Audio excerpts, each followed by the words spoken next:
A year before the election of 1992, Erap's name topped the surveys as the strongest presidential contender. In the February 1991 SWS survey, Erap topped the list with 41% in favor of his presidential bid. Despite Erap's remarkable chances of winning in the election, he gave way to Jovito Salonga, president of the Liberal Party, of which Erap was a member. Instead, Erap agreed to run for vice president. But in the ensuing selection process that turned out to be unfair and undemocratic, Erap's name was not included in the party's list of candidates for vice president.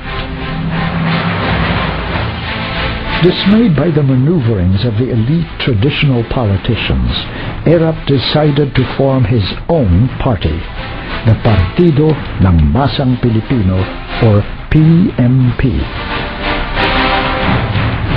But after some soul-searching, Erap realized that his party was not yet ready to take on the challenge of a nationwide campaign. In all humility, he accepted the reality that his popularity was not enough to overcome the well-oiled machinery and funds of his political opponents. Erap decided to slide down and run for the vice presidency, joining the race as the running mate of business tycoon Eduardo Landing Cojuangco of the Nationalist People's Coalition.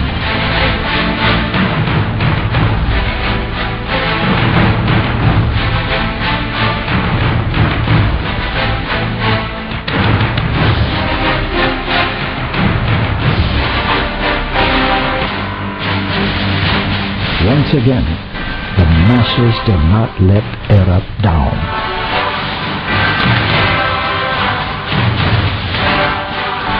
Joseph Ejercito Estrada won resoundingly.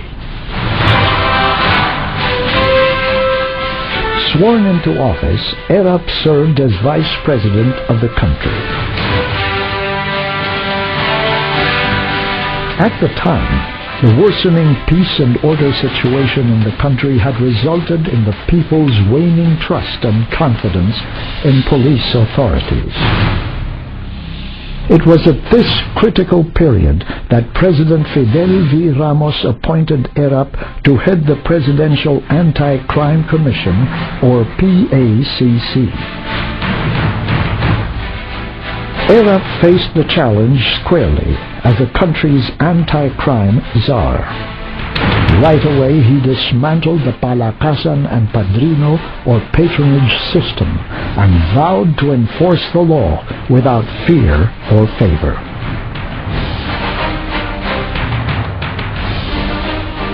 He rid the system of scalawag policemen whom he labeled hoodlums in uniforms. Next, he trained his sights on corrupt judges whom he called hoodlums in robes. He organized 3 task forces to monitor cases of heinous crimes.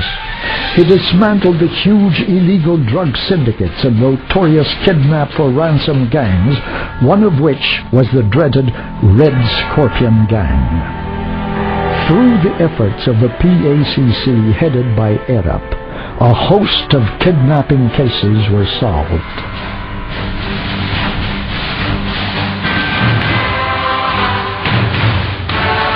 The people's trust in the police returned, and Erap succeeded in winning their cooperation.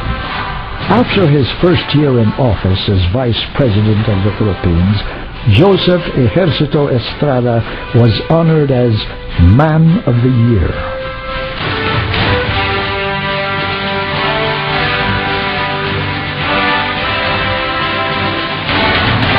Because of his accomplishments and sterling performance as crime buster, Erap's name once again topped the list of likely candidates for the presidency in the elections of 1998.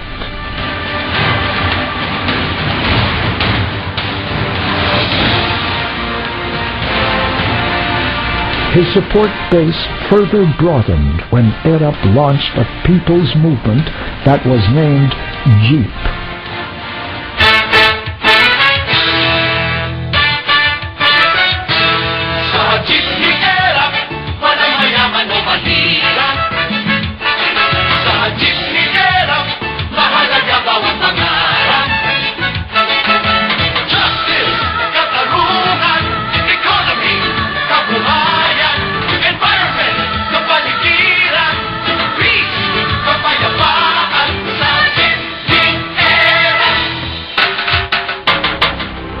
When the administration proposed charter change as a veiled attempt to extend the term of FVR,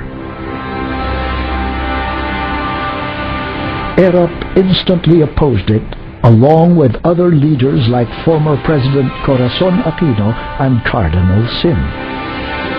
With the road to the presidential elections cleared of any obstacle, there was nothing more to stop the growing popularity of Erap's candidacy for the presidency.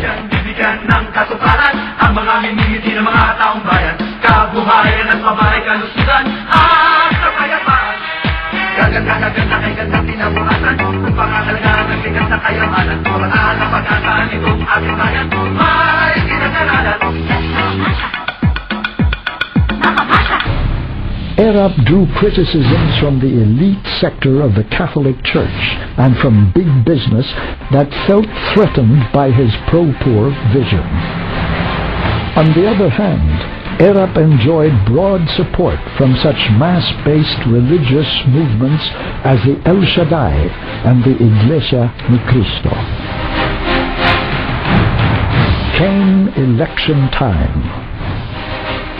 Once again, the masses did not fail Erap. Erap's votes were the highest in Philippine history, with the widest margin ever over his closest rival.